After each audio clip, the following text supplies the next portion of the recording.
ಇದೆಲ್ಲದರ ಮಧ್ಯದಲ್ಲಿ ಒಂದಿಷ್ಟು ವಾಕ್ಸಮರ ಆಯಿತು. ಏಕಾಏಕಿಯಾಗಿ ಶುರುವಾದಂಥ ಈ ಬೆಳವಣಿಗೆ ಸಂಸತ್ನಲ್ಲಿ ಯಾವ ವಿಚಾರಕ್ಕೆ ಬಂತು? ಜೋಶಿ ಅವರ ವಿಚಾರದಲ್ಲಿ ಬಂತು. ಏನದು ನೋಡೋಣ. ನೀಟ್ ದಂಗಲ್ ಸಂಸತ್ನಲ್ಲಿ ಜೋಶಿ ಮತ್ತು ಪ್ರಿಯಾಂಕಾ ಅವರ ವಾಗ್ಯುದ್ಧ ನಡೀತು. ಶಿಕ್ಷಣ ಸಚಿವ ಪ್ರಹ್ಲಾದ್ ಜೋಶಿ ಅವರು ಈಗ ಸದ್ಯಕ್ಕೆ ಅವರಿಗೆ ಕೊಟ್ಟಿದ್ದಾರೆ, ಅದನ್ನು ವಿವಾದಾತ್ಮಕ ಹೇಳಿಕೆಯನ್ನು ಕೊಟ್ಟಿದ್ದಾರೆ. ಅತ್ಯಾಚಾರ ಎಸಗಿದವರ ಬಿಡುಗಡೆಗೆ ಜೋಶಿ ಬೆಂಬಲಿಸಿದ್ದಾರೆ ಅನ್ನುವಂತಹ ಆರೋಪವನ್ನ ಮಾಡಿದ್ದಾರೆ. ಇಂಥ ವ್ಯಕ್ತಿಯನ್ನ ಶಿಕ್ಷಣ ಸಚಿವ ಸ್ಥಾನಕ್ಕೆ ನೇಮಿಸಿದ್ದಿರಲ್ವಾ? ಬಿಲ್ಕಿಸ್ ಬಾನು ಪ್ರಕರಣವನ್ನ ಉಲ್ಲೇಖಿಸಿ ಪ್ರಿಯಾಂಕಾ ಅವರು ಕಿಡಿಕಾರಿದ್ದಾರೆ. ಪ್ರಿಯಾಂಕಾ ವಾದ್ರಾ ಆರೋಪಕ್ಕೆ ಪ್ರಹ್ಲಾದ್ ಜೋಶಿ ಕೆಂಡಾಮಂಡಲವಾದರು.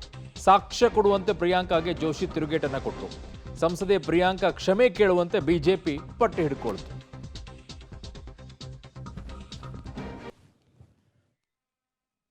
मंत्री महोदय जी ने नया शिक्षा मंत्री चुना, एक ऐसे व्यक्ति को इस पद पर आसीन किया जिसने एक गर्भवती महिला के बलात्कारियों की रिहाई पर अपनी सहमति व्यक्त की, खुशी जताई।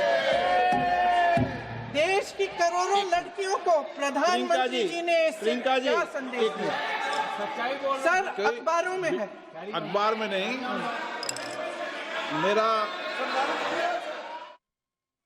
को ऑथेंटिक करना चाहिए, ऑथेंटिकेट करना चाहिए, और जो मिस इन्फॉर्मेशन कर रहे हैं, नहीं तो मिस इन्फॉर्मेशन के लिए कार्रवाई करना चाहिए। सर, क्या कुछ भी बोल के चल सकते हैं क्या?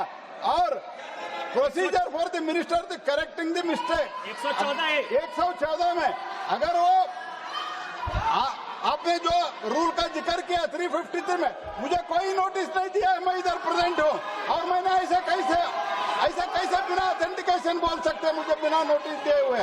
इसलिए मैं इसको खंडन करता हूँ और उसको एक्सपेल करना चाहिए और उनको माफी मांगना चाहिए। ಯಾವುದಾದ್ರೂ ವಿಚಾರದಲ್ಲಿ ಯಾರ ಬಗ್ಗೆ ಆದರೂ ಆಕ್ಷೇಪವನ್ನು ಎತ್ತಬೇಕಾದ್ರೆ ಫಸ್ಟು ಹೇಳಬೇಕಾಗತ್ತೆ. ಆ ವಿಚಾರದಲ್ಲಿ ಏಕಾಏಕಿ ಯಾರ ಬಗ್ಗೆ ಕೂಡ ಹೇಗೆ ಮಾತಾಡ್ಬಿಟ್ರೆ ಸರಿಯಾಗುತ್ತಾ ಅನ್ನುವಂಥ ಪ್ರಶ್ನೆಯನ್ನು ಅವರು ಎತ್ತುತ್ತಾ ಇದ್ದಾರೆ ಪ್ರಹ್ಲಾದ್ ಜೋಶಿ ಅವರು.